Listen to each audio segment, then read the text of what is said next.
Hello. इस video में हम देखेंगे सोइल इंजीनियरिंग से ये वीडियो बनाया गया है। एग्ज़ाम पॉइंट 101 मतलब सीरियल नंबर इसका 01 है, क्योंकि इसमें जो आगे एग्ज़ाम पॉइंट्स बनेंगे वो 1 2 3 करके बनते जाएंगे। तो इसमें असल में इस वीडियो को बनाने का पर्पज़ ये है कि इसमें से 3-4 टाइप हैं, ये कॉम्पैक्शन टेस्ट 3-4 तरीके हैं, लेकिन सिमिलर हैं बहुत सारी चीज़ें इनमें एक जैसी हैं। थोड़ा थोड़ा सा डिफरेंस है, बाकी प्रक्रिया लगभग सबकी एक जैसी होती है।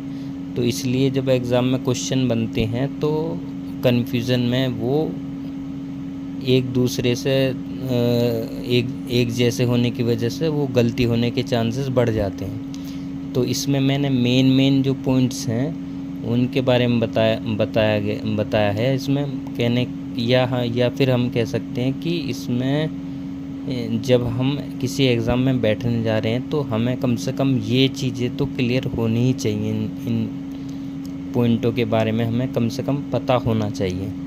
तो पहला क्या है, standard Proctor test, compaction test, ये सारे। तो इसमें क्या होगा, standard volume mould 944 cubic centimetre होगा या 1/30 क्यूबिक फीट होगा। सोइल 3 लेयर में भरी जाएगी। इस लेयर की 25 ब्लो ऑफ हैमर से उसको कॉम्पैक्ट करेंगे, मतलब प्रत्येक 3 लेयर में भरेंगे। तो पहली लेयर जब भरेंगे तो उस भरने के बाद 25 उसमें ब्लो लगाएंगे, 25 बार उसमें हैमर से उसकी करेंगे कॉम्पैक्शन। तो उसका वेट क्या होगा हैमर का, 2.495 kg होगा या 5.5 lbs होगा। lbs क्या है, वेट की यूनिट है। तो इसको या 2.495 kg भी कह सकते हैं या 5.5 lbs भी कह सकते हैं। फॉलिंग हाइट क्या होगी, 30.48 सेंटीमीटर या इसको 12 इंच भी बोल सकते हैं।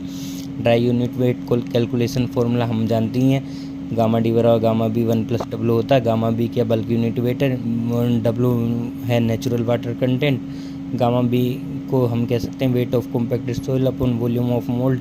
इसकी सहायता से इस फॉर्मूले से निकल जाएगा गामा बी से निकल जाएगा गामा डी, क्योंकि वेट ऑफ कॉम्पैक्टेड सोइल हमारे पास आई जाएगी, वॉल्यूम ऑफ मोल्ड हमारे पास ऑलरेडी होती है, तो उससे गामा बी निकल जाएगा। गामा बी की सहायता से गामा डी निकाल लेंगे। Laboratory compaction test are designed to estimate the dry density of soils, मतलब ये कॉम्पैक्शन टेस्ट जो हैं ड्राई डेंसिटी निकालने के लिए हम करते हैं। पहले बल्क डेंसिटी निकालते हैं, फिर उसके बाद ड्राई डेंसिटी उससे निकाल लेते हैं। तो ये हो गया। उसके बाद आप देखो ये modify Proctor test, standard volume 944 cc होगा इसमें या 1/30 क्यूबिक फीट होगा। ये 5 लेयर में भरा जाएगा। प्रत्येक लेयर की 25 बार कुटाई होगी जैसे कि पहले हो रही थी। हैमर का वेट बदल जाएगा, 4.54 kg है या इसको 10 lbs भी बोल सकते हैं। हाइट ऑफ फॉल चेंज हो गई, 45.72 सेंटीमीटर है या इसको 18 इंच भी बोल सकते हैं। ड्राई वॉल्यूम कैलकुलेशन सेम रहेगी, उसी तरह से पीछे करी है ऐसी इसमें होगी। तीसरा देखो, Indian standard equivalent of standard Proctor test या इसको लाइट कॉम्पैक्शन टेस्ट भी कह सकते हैं। वॉल्यूम ऑफ मोल्ड हो जाएगा 1000 cc, 1000 cc मतलब क्यूबिक सेंटीमीटर। हैमर वेट हो जाएगा 2.6 kg। Height of fall 31 centimetre.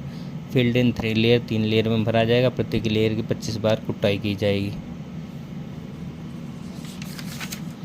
Next देखो, इसको बोलते हैं Indian standard equivalent of modify Proctor test या हैवी कॉम्पैक्शन टेस्ट भी इसको बोल सकते हैं। Weight of mould volume of mould 1000 cc होगा। Hammer weight 4.9 kg। Height of fall 45 centimetre. Soil 5 layer में भरी जाएगी। प्रत्येक लेयर की 25 बार कुटाई की जाएगी। lbs क्या है, द यूनिट ऑफ वेट की यूनिट है। 1 lbs इक्वल टू होता है 0.4535 kg। अब ये चारों जो कॉम्पैक्शन टेस्ट हैं इनकी प्रक्रिया सेम है। इनमें बस क्या हो रहा है, लेयर चेंज हो रही हैं, किसी में 25 हो रही हैं, किसी में 5 हो रही हैं, किसी में 3 हो रही हैं। हैमर का वेट चेंज हो रहा है और वॉल्यूम ऑफ मोल्ड चेंज हो रहा है। बाकी चीज़ें हाइट ऑफ फॉल वो चेंज हो रहा है, 45 सेंटीमीटर, किसी में 31 है या जो भी है। हमारे का वेट भी चेंज हो रहा है। तो ये सब चीज़ हैं, इनमें डिफरेंस कम है, लेकिन ये कन्फ्यूज़न हो जाती है कौन से टेस्ट में क्या था। इसलिए एक साथ देखने से ये चीज़ें थोड़ी सी आपको क्लियर हो जाएंगी।